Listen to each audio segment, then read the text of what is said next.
ત્યારબાદ આપણે ચોથો સમાસ દ્વિગુ સમાસ જોઈએ.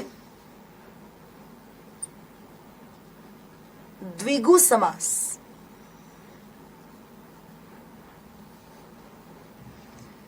તો દ્વિગુ સમાસમાં એની વ્યાખ્યા જોઈએ કે જ્યારે સમાસમાં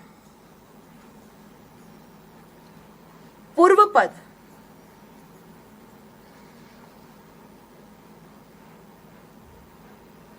સંખ્યાવાચક વિશેષણ હોય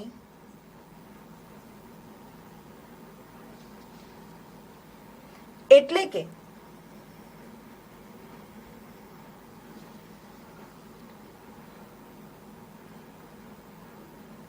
શબ્દની આગળ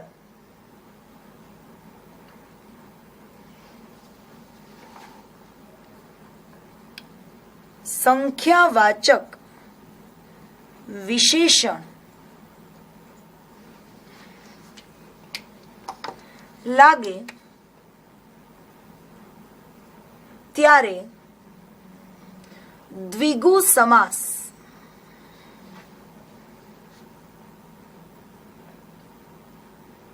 બને છે.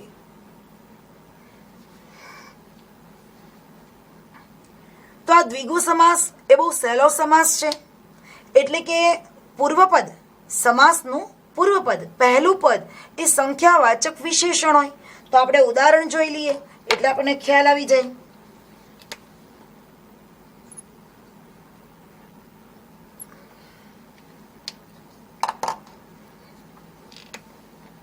ત્રિકોણ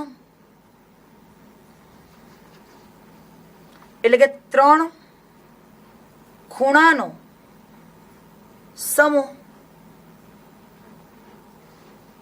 જો ત્રિ એટલે 3 થાય તો એ સંખ્યાસૂચક શબ્દ છે, વિશેષણ છે.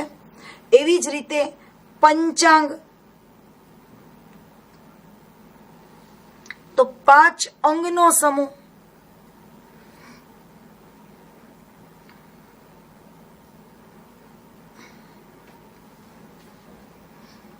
એવી જ રીતે ષડદર્શન તો ષડ એટલે 6 તો 6 દર્શનનો સમૂહ.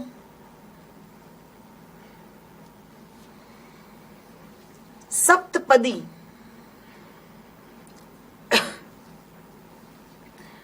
તો 7 પગલા.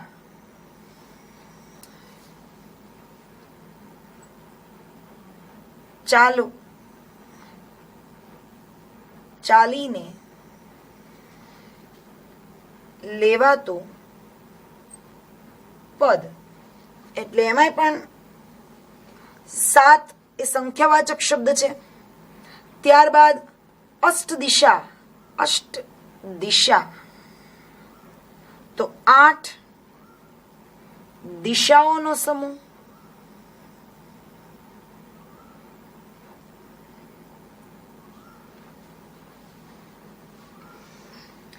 ચતુર્માસ 4 માસનો એટલે કે મહિનાનો સમૂહ.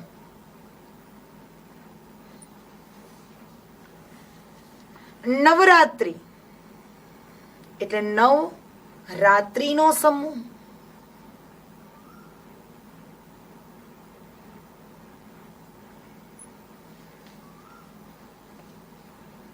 પંચવટી 5 વડનો સમૂહ.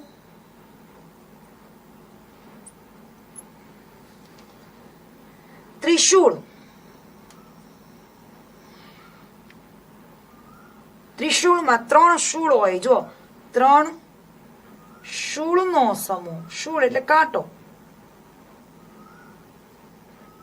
કાંટાનો સમૂહ.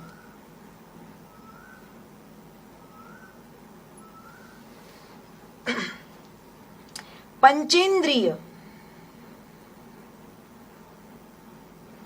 5 ઇન્દ્રિયોનો સમૂહ.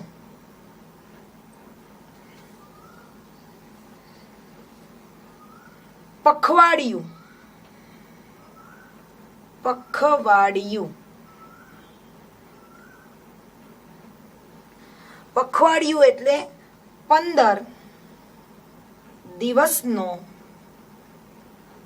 સમૂહ.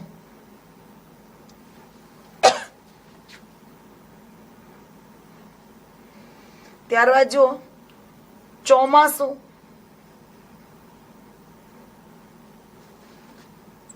4 મહિનાનો સમૂહ.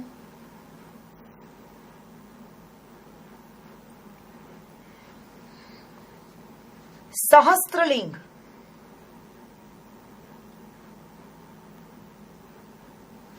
સહસ્ત્ર એટલે 1000, તો 1000 લિંગનો સમૂહ. જેમ વિષ્ણુ ભગવાનની સહસ્ત્ર નામાવલી હોય એવી રીતે સપ્તાહ, 7 દિવસનો સમૂહ. અઠવાડિયું તો 8 દિવસનો સમૂહ.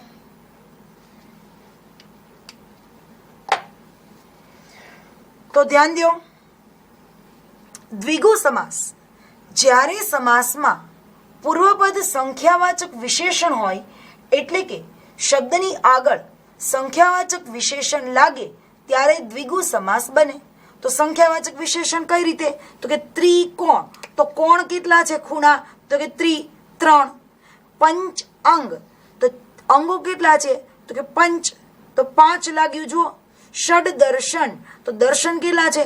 ષડ, 6. સપ્તપદી, તો સપ્ત જુઓ સંખ્યાવાચક વિશેષણ. અષ્ટ દિશા, તો દિશાઓ કેટલી છે?